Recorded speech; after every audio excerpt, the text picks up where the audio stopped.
묶이지 않는 자연스러움이라는 제목으로 하나님 말씀 증거하도록 하겠습니다. 박해와 고난을 당하는 성도와 교회입니다. 박해와 고난을 통해서 하나님께서 만들어지기를 원하시는 최종 목표가 있다라는 것입니다. 하나님이 원하시는 목표가 뭐냐? 두 단어인데, 모퉁이 돌 되기를 원한다, 제사장 되기를 원한다. 이게 하나님이 원하시는 최종 우리 성도들의 목표라는 것입니다. 그러면 모퉁이 돌이 되고 제사장이 된 성도의 특징이 뭐냐? 11절부터 25절까지 나오는데, 자유라는 거예요. 자유. 특징이 자유. 이 자유로운 종들이 되라. 우리 두 가지 내용들을 한번 살피겠습니다. 우리 앞장에 보면 박해가 오면 어떻게 하라 그랬죠? 맞서지 말라, 분석하지 말라. 그럼 뭐 하라 그랬어요? 세 가지죠. 더욱 큰 은혜를 구하라. 그러니까 more and more grace. 박해보다 더 큰 은혜를 구하라. 두 번째, 믿음의 확고함을 붙들라. 그러니까 은혜, 두 번째 믿음, 세 번째가 뭐예요? 내공을 쌓아라. 또 다른 말로 하면 예수님 닮아가라. 이게 박해가 올 때 성도가 이기는 방법이다라고 하는 게 1장이었습니다. 이제 계속되는 얘기예요. 이제 2장으로 넘어왔습니다. 2장의 내용, 하나님이 원하시는 모습이 뭐냐? 핵심이 두 가지인데, 모퉁이 돌 되기를 원한다, 제사장 되기를 원한다. 이렇게 되기 위해서는 박해를 통해서 하나님이 원하시는 목표는 갈라디아 2장 20절입니다. NIBC. 자기를 부인하고 자기는 다 죽고 but Christ, 예수님 모습이 되기를 원한다. 그 모습이라는 것입니다. 그래서 1절부터 4절까지 보면 특별히 1절의 마지막 동사가 뭐예요? 버리고. 4절의 마지막 동사가 뭐예요? 예수께 나아가. 요약하면 뭐예요? 버리고 나아가. 요약하면 갈라디아 2장 10절이에요. NIBC. Not I, but Christ. 그러니까 버리고 예수께 나아가라. 나를 버리고 예수께 나아가라. NIBC. 그 얘기입니다. 1절부터 4절까지 한번 읽겠습니다. 시작. 그러므로 모든 악독과 모든 기만과 외식과 시기와 모든 비방하는 말을 버리고 갓난아이들 같이 순전하고 신령한 젖을 사모하라. 이는 그로 말미암아 너희로 구원에 이르도록 자라게 하려 함이라. 너희가 주의 인자하심을 맛보았으면 그리하라. 사람에게는 버림바가 되었으나 하나님께는 택하심을 입은 보배로운 산돌이신 예수께 나아가. 그렇죠. 1장에 뭐라 그랬습니까? 다시 얘기하면 박해가 오면은 더 은혜 받으라. 믿음의 확고함 붙들라. 그리고 예수 닮아가라. 이게 교회의 힘이라는 거예요. 교회가 맞서 싸우면 이게 완전히 개싸움 돼버립니다. 우리 교회가 약화돼버려요. 근데 이런 것이 박해가 있다 할지라도 우리가 더 은혜를 구하고 믿음의 확고함 붙들고 예수님 닮아간다 그러면은 이게 교회의 힘이라는 거예요. 훨씬 더 강력해질 수 있다는 것입니다. 그래서 나를 부인하는 내용이 뭐예요? 고의적인 악을 버리라는 것입니다. 우리 박해하는 사람들 보면 주로 어떤 사람이죠? 나쁜 놈들 아니에요. 나쁜 놈. 이 당시에 박해하던 사람이 네로 아니에요. 네로는 우리 역사에서 알잖아요. 나쁜 놈 아니에요. 그죠? 그럼에도 불구하고 그와 맞서서 싸우라 이렇게 말하지 아니하고요. 이리와 싸우다 이리 같이 되지 말고, 그러니까 그 내려 아류 같이 되지 말고, 그러니까 하나님 백성들은 그렇게 싸우는 게 아니라는 것입니다. 그래서 만약에 네로 같은 악한 사람하고 싸우려고 그러면 우리가 어떻게 해야 돼요? 악독해져야 되잖아. 싸워 보셨어요? 악독하지 않으면 못 이겨요. 그래서 더 독해져야 된다고.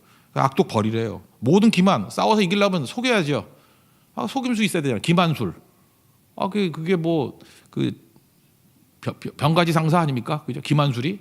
그게 중요한 거 아니에요. 전쟁할 때는 속여야 되는 거 아니에요. 근데 모든 기만 버리래. 외식이 뭐죠? 이것도 기만술 중에 하나죠. 있는 척, 강한 척 하는 거. 속된 말로 훅가시 넣는 거. 그래야 사람들 안 까불죠. 막 욕 막 해대고. 강한 척. 이게 외식이죠. 모든 비방, 욕 막 엄청 해야 되죠. 그죠? 욕. 황산벌, 옛날 영화 보니까 경상도 욕, 전라도 욕. 듣기도 힘들대, 그죠? 욕으로 기 죽이는 거. 이래야 이기는 거잖아요, 그죠? 뒤에서 욕하고 돈 줘서 욕하고. 근데 이 모든 것들을 버리라. 그러니까 맞서 싸우지 않는다 그 얘기죠. 그러니까 이거 버리라는 거예요. 내가 아니라는 것입니다. 다 버리고.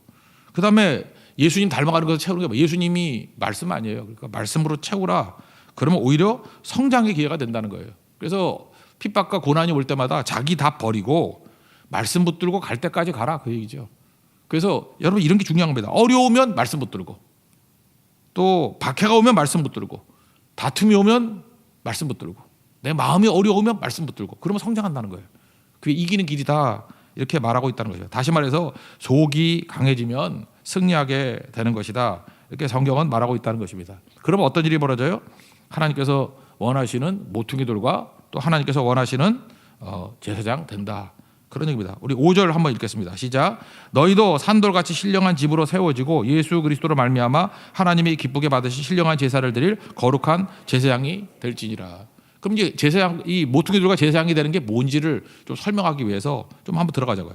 모퉁이 돌을 삼으셨다라는 것은 성경 두 군데를 인용하고 있습니다. 이사야서 28장 16절, 시편 118편 22절 두 개를 인용해 가지고 지금 설명하고 있는 거예요. 이사야서 28장 16절을 보면 이런 거예요. 내가 한 돌을 시온에 세웠다. 그리고 기초를 삼았으니 시험한 돌이고 이게 기초돌이다. 원문에는 기초돌로 돼 있어요. 기초돌이라. 그것을 믿는 자는 다급하지 않는다. 우리가 언제 다급해지죠? 다급해지는 이유가 뭡니까? 두려울 때 다급해지고, 염려가 올 때 다급해지고, 초조할 때 다급하잖아요. 막 다급해지는 건 문제가 있는 거죠. 그런데 예수님을 기초돌로 삼으면 다급해지지 않는다라는 것입니다. 그리고 귀하고 견고한 기초돌이 된다. 이렇게 얘기하고 있고, 그 다음에 시편 118편 22절은 뭐 인용 그대로예요. 건축자의 버린 돌이 모퉁이 돌, 모퉁이의 머릿돌 된다는 거예요. 그러니까 뭐예요? 버렸는데 귀중한 게 되더라. 그런 얘기입니다. 여러분 그 마태복음 13장에 보면은 그 천국 비유가 7가지 나오는데 그 중에 하나 우리 뭐 찬양으로도 많이 하죠. 밭에 감추인 보화. 어떤 사람이 밭에 감추인 보화를 발견했습니다. 근데 잘 보면 주인은 특징이 뭐예요? 그게 얼마나 귀한지 모르는 거죠. 근데 이 사람은 귀한 걸 아는 거예요. 그래서 모든 걸 다 팔아가지고 그 밭을 샀다. 그런 얘기죠. 이게 뭐 남 얘기가 아니라 요즘에도 그렇지 않습니까? 잘 보면 다 공개된 건지도 몰라요. 예수 믿으라 그러면 그 예수 믿는 게 영생을 얻고 얼마나 귀한 것입니까? 그런데 모르는 사람은 너나 믿어라 그러잖아요. 그 가치를 알아야 몰라요. 모른다고. 버린 돌이라고. 근데 우리에게는 모퉁이 돌이 되는 거예요.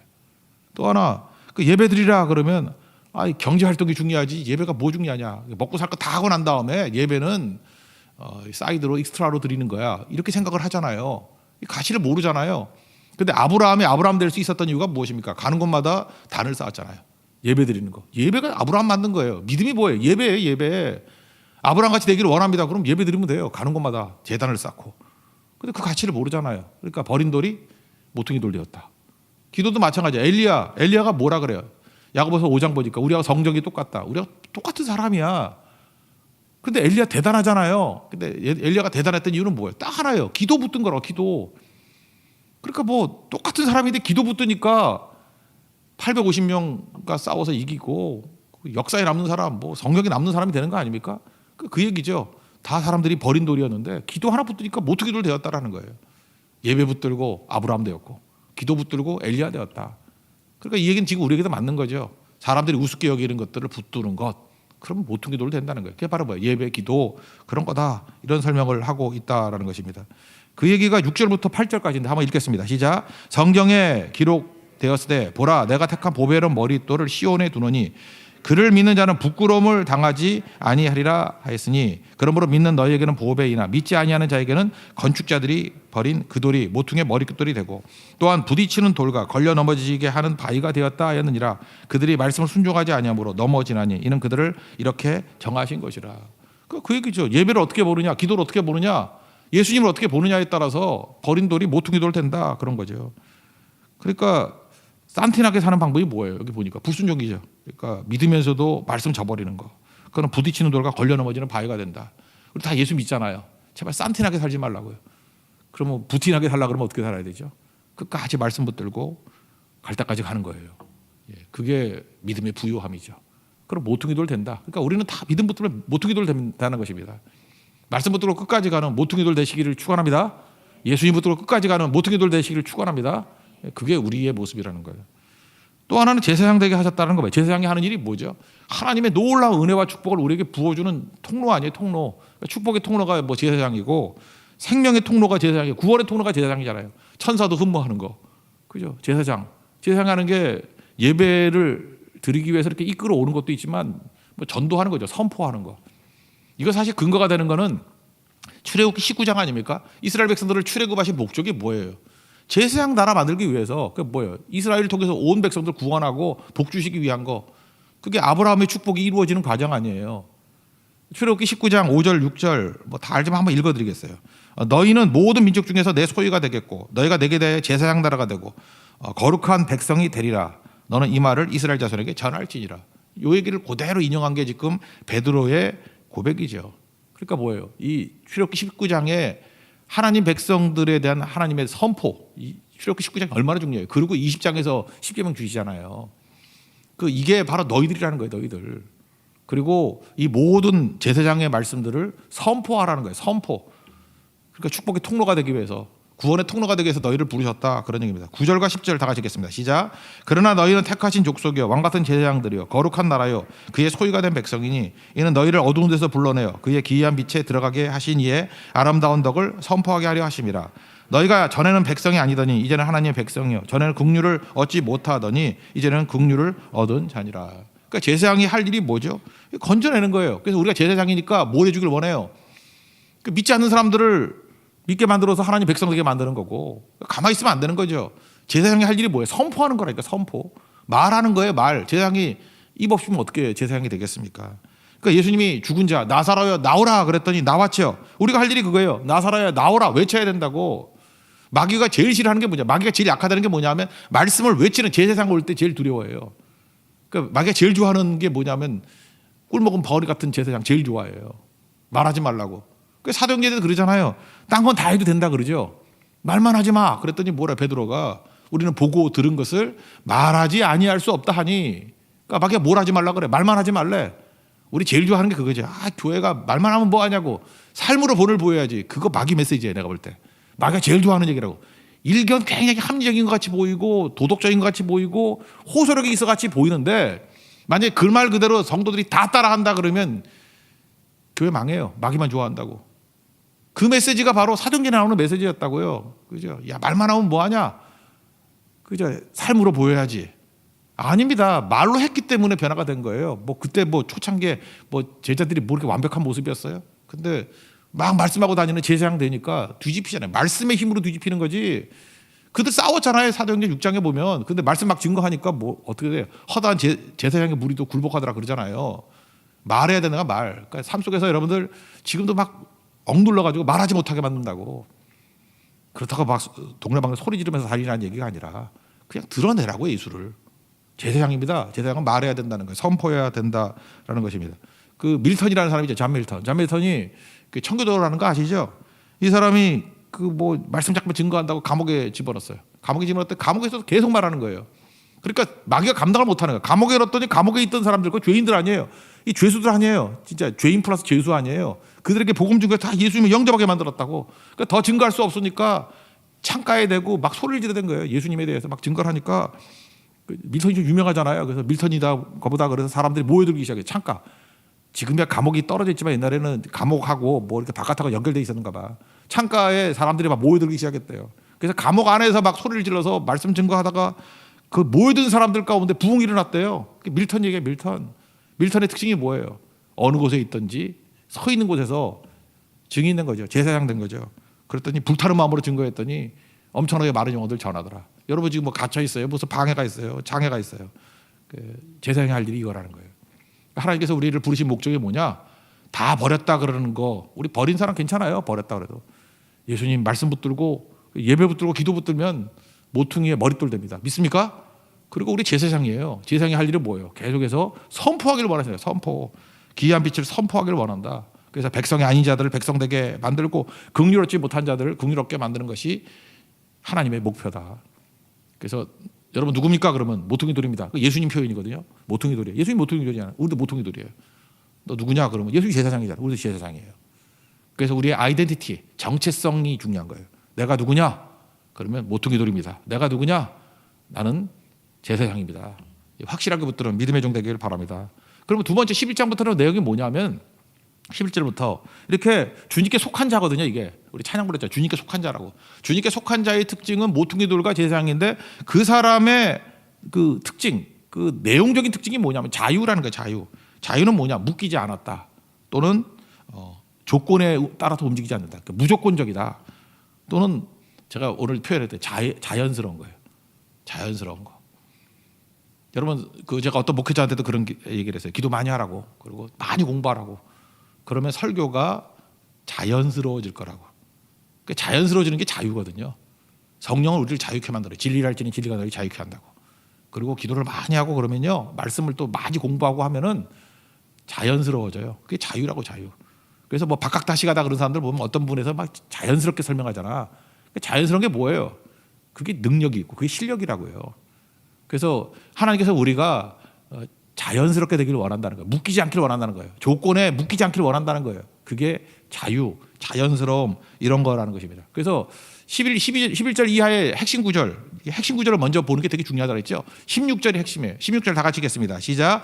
너희는 자유가 있으나 그 자유를 악을 가리는 데 쓰지 말고 오직 하나님의 종과 같이 하라. 우리 얼마 전까지 우리 한국 사회에서 화두가 됐던 게 정의죠. 마이클 샌드 교수의 저스티스라는 책. 정의란 무엇인가? 근데 내가 볼 때 정의보다 훨씬 중요한 주제가 있어요. 그게 자유의 자유. 요한복음 8장 32절 진리를 알지니 진리가 너희를 자유롭게 하리라.